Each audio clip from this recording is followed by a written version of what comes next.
Hi,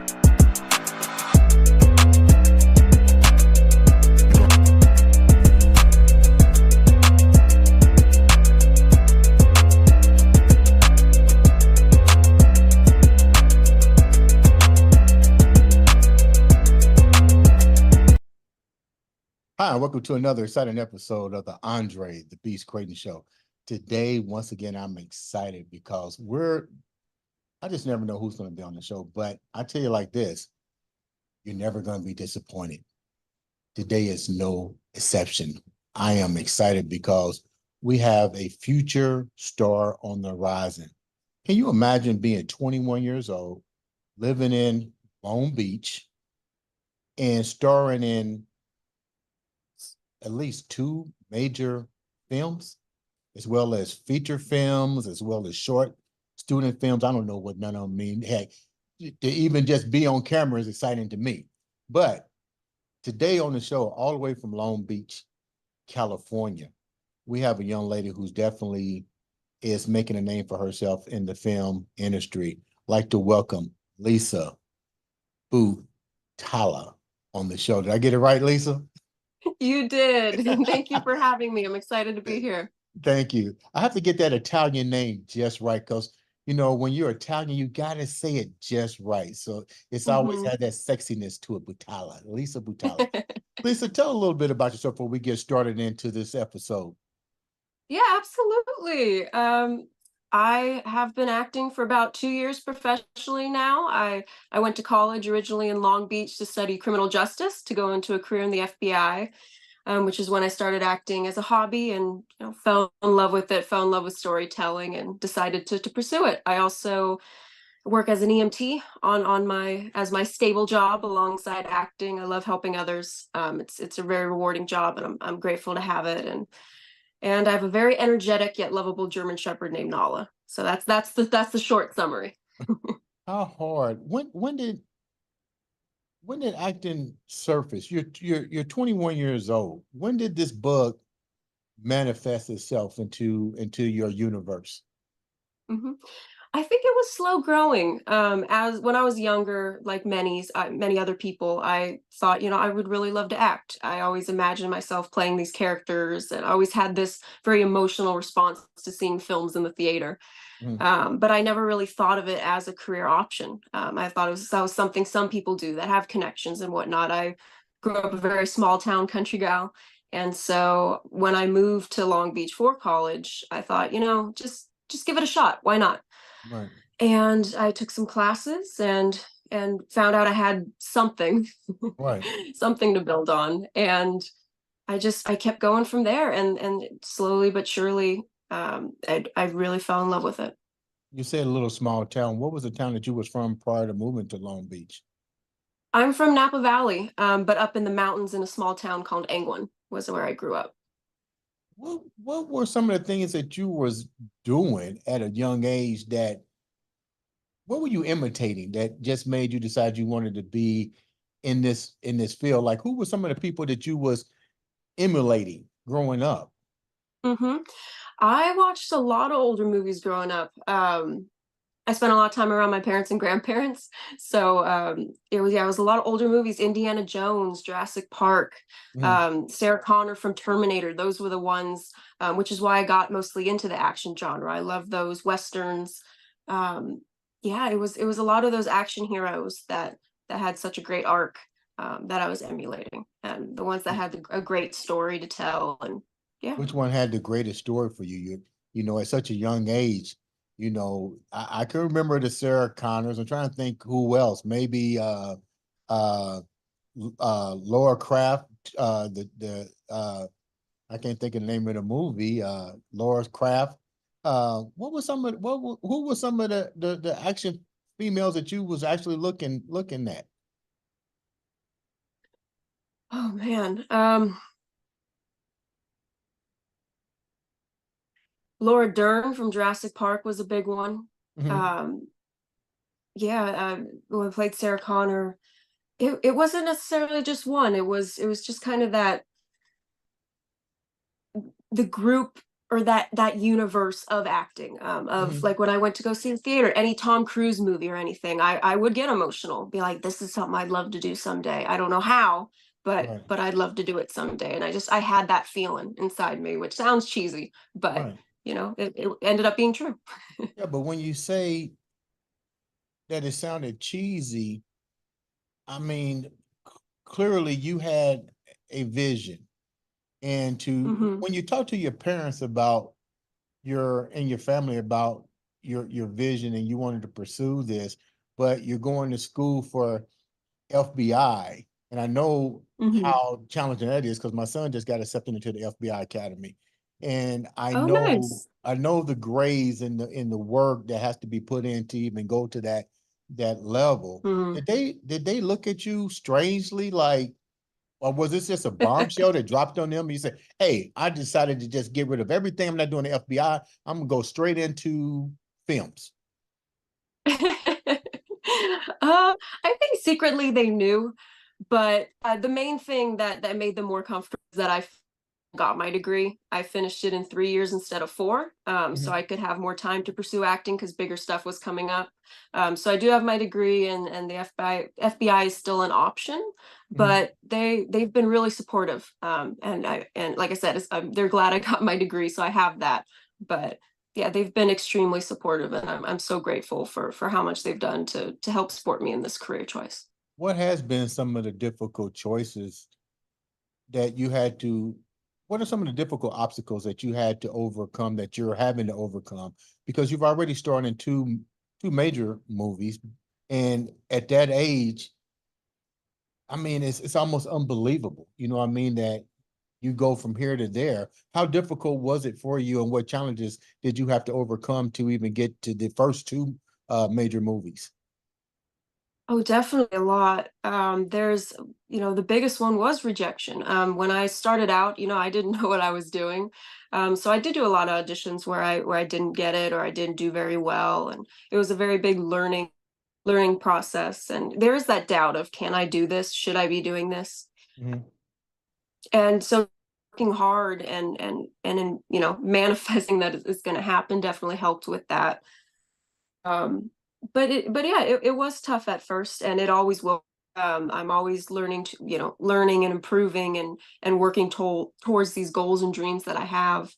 Um, but I got over those obstacles by just telling myself, one day at a time, one obstacle at a time, and make it happen. You're no one's going to hand this to you. You got to put one foot in front of the other and just go for it. And if it doesn't happen, if I end up going to the FBI in 5 or so years, then I'll have all these amazing memories that I had from set. But I do love this career, and I do hope it continues to grow and build. What were some of the things that was causing rejections? Like you was auditioning. Did anybody come to you and say, "Okay, you got talent. I see some talent, but this is what you need to work on." Was anybody sharing information to you to help you succeed versus giving you constant rejection and then you walking away with a different state of mind, so to speak? Oh, absolutely. One of the first that ever did it was Devin Young. He was one of my first acting teachers, and he says, you have something. You're one of my best students, and if you continue to work, you you will become successful. Mhm. And I've had people like that. I've had directors I've worked with and that have given me a shot when I was fairly a newbie, who's that saw something in me, and I'm forever grateful. Fellow actors who have given me advice, working with seasoned actors that have been doing this a long time, Mhm. for them to help guide me mentally. And so that's why I always do when I'm on set or with people is just learn from those that have done it before me and keep learning, keep improving in places where I can. And yeah, so yeah, I'm extremely grateful for all those. That there are definitely a lot that kept motivating me and pushing me and inspiring me to keep going. You said that your coach, so to speak, saw something in you. What did he see in you that was different from what he saw in some of the other students that he was working with? Mhm. I think mostly it was my drive. I get this little fire and spark in my eye when I act. I always say I'd love to work with Tom Cruise someday. That's my ultimate goal. And So would I I. had told him, yeah. And I had told him that, and he says I can see it, because he says you got that same drive and work ethic that he would like, and whatnot. And whether it happens or not, um, that's something I'll always work towards. So yeah, I think it's the drive, the work ethic, and just something about my personality that maybe helps me out with all that. But Now yeah. you've been in at least two feature films. What Mhm. is the difference between the feature film industry, the short film, and the student film industry? Like, explain to the viewers, are these different, levels that a person that's trying to get into this field have to step into first before they elevate? Explain a little bit about those three different areas and what you brought to those different areas to elevate you to where you are today. Yeah, absolutely. I think it's different for everyone, but for me, it definitely was a building experience. I started out doing a lot of student films by film students that are studying to go into this industry, where there's a project they have to do for class, or something they're doing on their own to practice.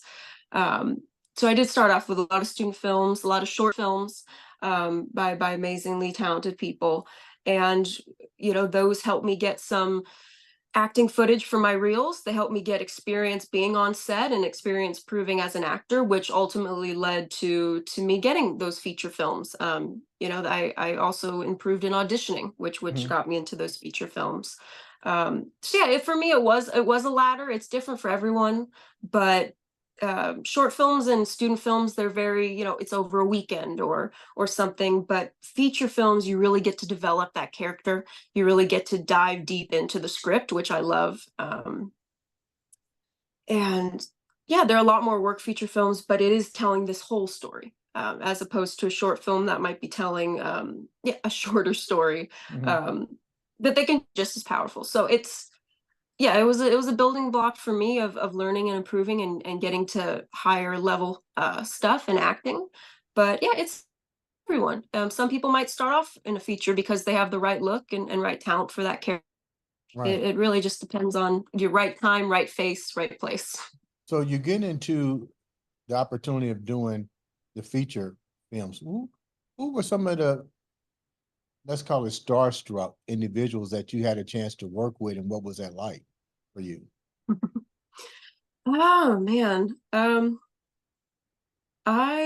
I have some projects coming up that I can't discuss, where I'm very excited that I'll be working with some actors that I've been starstruck about, and I really wish I could say about that. Okay. For in the past, I've been able to work with some maybe lesser known actors, but still great actors. Craig Mhm. Rainey is one of them. Um, I just worked with him on The Oldest Posse, Sergio Cantu, um, Michael Berger Song. Those were all amazing, directed by Brett Mauser. Um, so those were some that to work with. I've worked with a lot of student directors and actors that I think are going to go far as well, and Mhm. might become names themselves. So yeah, I can't unfortunately give much names that I know, but I'm very excited for what the future holds. Where do you see the industry going? You're young. You're Mhm. very young, and my hats off to you for chasing your dream and going after it. Um, Movies have changed over the years. Now we're getting into more AI, and you don't know if that's the real person or the real actor. Where do you see it going right now? Um, it's tricky. I think AI can be good, but not when it's replacing the hard work of human actors. Mhm. Um, so I think in a way, like CGI, it can help create these worlds that are very much different than our own. Mhm. But I am, and I may be biased because I am an actor, but I love the true human emotion that actors bring to roles, as opposed to the AI version of that. When you talk about the true version, what's a role that you did, or a movie, or a student film, or that you've brought to that particular episode or that movie that you go, wow, this is really good, that impacts you, that you know impacted somebody else? A film I've done, I've watched, In the film that you've done, I've done. from Ooh. either student to short to your feature film, like what role or what particular character did you play that really you felt made an impact with your career? Mhm. I think one of the characters was, it was a short film called Haunting of Hill House. And I portrayed a character named Eleanor, who's going through a lot. I think that was, I don't know how many people it impacted, because I don't know how many people saw it. It was a student film. But it definitely impacted me as an actor. I remember going in, can I cry on cue? Can I scream on cue? Can I really get into, that was the first role I ever had to really get into an emotional place. And I Mhm. wanted it to be realistic. And it it came to that point and I just did it. And I got into that character and really felt it. And I was like, okay. And so that really gave me a boost in my self-esteem, that I can keep going in this career, and I keep building on that tool set. For impact on others, I think the Oldest Posse that I was a part of, I don't know if my character directly impacted, but the story I know probably directly impacted a lot of people. It's a very touching story. It's on Amazon if you want to check it out. Mhm. Um, and then the film that's coming up this summer, Lady Outlaw, it's a spin-off of that, where it stars my character Dunn, who is based off a real character in history named Rose Dunn. She was a female outlaw. And so that one I'm very, very excited for to dive into, because I think it's going to have a lot of impact on how people in this generation view the West. Mhm. And female outlaws haven't really been told that much in film. Um, I've so never seen a she, female outlaw movie except for yeah. the one with the three women. Um, it was three women, and they were the Quick and the Dead. They was part of the Quick and the Dead. What do you? Mhm. How much did you put into this character? And how much research? Because, like you said, there wasn't a lot being told about outlaw women. I mean, it's now that you brought it up, I'm like, wow, how much research is actually done. It's not like they probably kept records of, you know, Calamity Jane and so forth. Yeah, no, absolutely. And that's, unfortunately, there isn't much.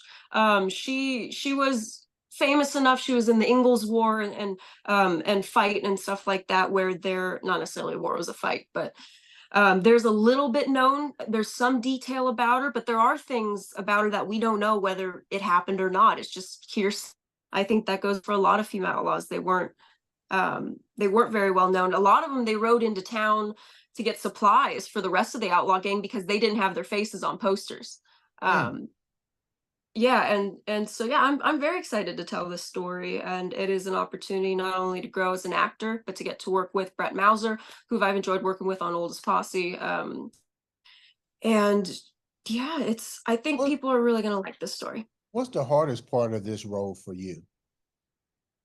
Mm, I think still being a newer actor, it is my first big leading role, to me, and where it, where it is her story, this character story. But I think the hardest part is, it is a real person, and I want to Mhm. do her justice. And we did make this story, obviously there's fiction, but it's also factually correct in a lot of ways. So, for those that that are in relation, just descendants of this person, I want to do her justice, and tell her story right. What's it like doing this movie and doing any of your movies with up and coming stars? And who are some of the up and coming stars that you really looking at right now and go, wow, they're going to make a difference? And why do you think they're going to make a difference? Mhm. Oh, that's tough to say. I work with so many amazing people. Terrible at names when it comes calling them off the top of my head. But I know I've said it to them in person, but there are so many. I can't think of, I can't single out anybody, but there's a lot of talent up and coming. And I think there's a lot of drive and passion, because that is one thing I will say is the passion for film is not always in every actor. Mhm. That not some of them are maybe not doing it for the right reasons, and I mean right reasons, whatever is right for you. But for those that really have a passion for storytelling and wanting to bring amazing characters to life, amazing worlds to life, it's fewer and fewer seen. So I've definitely been grateful to be able to work with directors and actors my age and a little bit older and younger that Mhm. have that same passion I do for storytelling. So Do, I'm it gives me gives me a lot of promise for the future in filmmaking. do you see yourself actually later in life? I know you um are following your career in acting, but do you ever think about producing, uh, directing? I do. I actually started getting into producing with Ascendant Studios. I've been starting to get hands in there and start from the beginning of the process, scripts and location scouting and all that fun stuff. I'm also producing Lady Outlaw. That'll be coming out. I've been working with the director a lot on the script again to make sure we're telling the story right. It's become a project that's really important to me. So I've been able to get into producing, and I hope to continue to do that. Acting is always going to be the main goal, but I do love being there from the start. Um, as well as directing, maybe in a few years start getting into that. I definitely love to. Mhm. I'm always trying to learn what I can about directing and camera work as an actor because I think it helps. Um, so yeah, I would love to get in directing someday, and continue producing as well as acting. I as be a part of everything as much as I can. What would you tell a young and upcoming individual that wants to get into this field? Like, clearly it's not an easy road. There's going to be some challenges. You had to jump through some hoops. You had to overcome some stumbling blocks. But what would you tell somebody that come up to you and say, "Hey, I want to be like you"? What kind of advice would you tell them? I tell them to believe in themselves, and to make it happen. Um, I'd probably point him in the right direction of, maybe take some classes first and learn about the business. That's definitely a big one. The film industry is a business. Mhm. Knowing the business aspects to it will help you a lot. But yeah, believe in yourself, work hard, and never stop dreaming. Mhm. There's having this fantasy of being an actor, and then there's having a dream of being an actor. A fantasy is kind of kicking your feet up and wishing it's going to come knocking at your door, but dreaming about it is your word to make that dream come true and make that those goals come true. So that would probably be the advice I'd say is don't stop dreaming, work hard, and believe in yourself, and Mhm. you'll get there hopefully. You mentioned it's a business.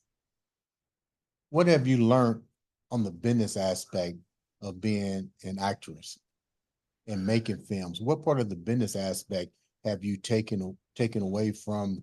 Because now you're an actress, but like you just said, it's a business. So what part of the business aspect have you taken in real deep consideration? Um, as an actor, the main thing you learn on the business side is you have to market yourself. That includes investing in headshots, investing in training, investing um, in acting, whether it be at home. Sometimes I'll print off a script and watch a film, be like, oh, that's interesting. I would have done that differently, or I love how they did that. Or um, and then when you go to get an agent, you're showing them what you have and what they can market you as. And I think that's the main thing as an actor. There's definitely different sides to it, but it does help in that obstacle of rejection is it's not personal. These, casting directors, producers, they're trying to find the person that best fits the role. You could go in and have the best audition, but maybe they want someone that looks a little differently or something like that. So it is essentially, knowing it's a business and learning about the business helps you be able to better handle things that aren't in your control, as well Mhm. as give you a step up in, okay, this is what I have to do to give my best shot, to give myself the best shot at being successful in this industry. Where do you see yourself in the next, I'm not going to say 5 years because I know you're rising like cream. Where do you see yourself in the next 2 years? Ooh. Um, I mean, hopefully working with Tom Cruise, but that might be a little farther out. Um, I'm I'm hoping, I mean, 2 years ago from now, I was a short film. Right. So 2 years, so yeah, it grew very fast, but 2 years from, if future wise from now, I'm hoping I'm still acting. I'm hoping I'm portraying, continuing to portray actors that, or sorry, continuing to portray characters that I can be proud of, and stories I can be proud of, and continuing to work with amazing people. You mentioned So, something that you put out in the universe, and I'm a Tom Cruise fan. I like Tom Cruise. I like Anthony Hopkins. I like mhm. Rob Albertino, Robert De Niro, Val Kilmer. Who are some of the, outside of Tom Cruise, which you're giving him a lot of shots out on this show? Who are some of the other actors that you would really like to work with? Oh, there's so many. Henry Cavill. Oh man, Kate Winslet would be amazing to work with as well. Ooh, Jensen Ackles. Not great with names on the spot. Oh man, Harrison Ford, Kevin Costner. Oh, I love Um, Kevin Costner. Yeah. yeah, he's great. Yeah, those are the top ones, but there's so many. How difficult is it? You mentioned before we wrap up, how difficult is it? Those are some very powerful names. And Hmm. like any business, it's not so much what you know, it's always who you know. How Hmm. difficult is it to get the keys, to get accessibility, to get your work out to these high-powered actors and actresses, and the producers that's making it? Hmm. I think a lot of it has to do, I mean, obviously you hope that they'll see something you're in, and or you'll get the opportunity to audition for them and be in the room, show them what you can do. But I think a lot of it too, especially word of mouth, is being someone people enjoy working with, being kind on set, helping others, being that team player that's okay, we're gonna make this movie. No one's more important than another. We're all here to do this. So I think that's one of the most important things, just being someone people enjoy working with, that they'll want to work with you again, and Mhm. that they're gonna say, "Hey, this person, she or he was great to work with. You might want to see him." And I think expanding as well. I've done stunt training, and I've met a lot of contacts that are stunt women and stunt men, and it's, yeah, the more projects you do, the more you're going to meet people, and you never know where those connections would go. So I've definitely made a lot of friends just personally Well, I that tell have you been in what, my life. you're gonna meet a Hmm. lot of friends doing this stunt because every time you see a Mission Impossible, man, he doing some serious stunts.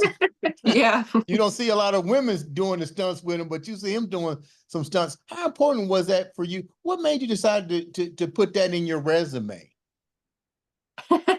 Mission Impossible.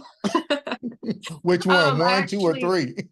yeah, all of them. I just love learning new things. And I love the action genre when it comes to TV and film. So it was a given to train in stunt training and stage combat. And I did train with someone, Daniel Lascero, who's amazing, who did work on Mission Impossible. So Wow. that was my thing of, okay, if I want to get to that level, work with someone who's been there. Right. Um, but yeah, I'm a horseback rider, stunts, rock climbing. I love learning new things that might help. I'm planning on getting my motorcycle license, not to ride, but just in case I might need it for a role. Just, yeah, expanding, being, again, that kind of goes back to the business, being as marketable as possible and having all these skills that you can offer. You definitely are a beast and have that beast mindset. I follow you. I watch your clips. I watch your movies, and I know you're going to be that one Hollywood star pretty soon. How can the Oh, viewers thank reach you. out? That means a lot. How can the viewers reach out to you and know more about you, support you, and follow your career? Yeah, absolutely. My Instagram is Lisa, Lisa, with the underscore Butala, Butala. Facebook, I think it's just Lisa Butala. Um, guess where you could probably find me the best. I do have my email, which is my full name, Lisa Butala with the number 9 @gmail.com. If you want to reach out, I'm happy to talk with you. I love meeting new people. But yeah, thank you so much for having me. It's been amazing talking with you. Leave the viewers with that beast state of mind that you get up with every day, because you're riding bicycles, you're trying to get on the Mission Impossible tour. Leave the viewers with something that only you can leave them with. Ooh, I'll say this. You know, if opportunity doesn't knock, build that damn door.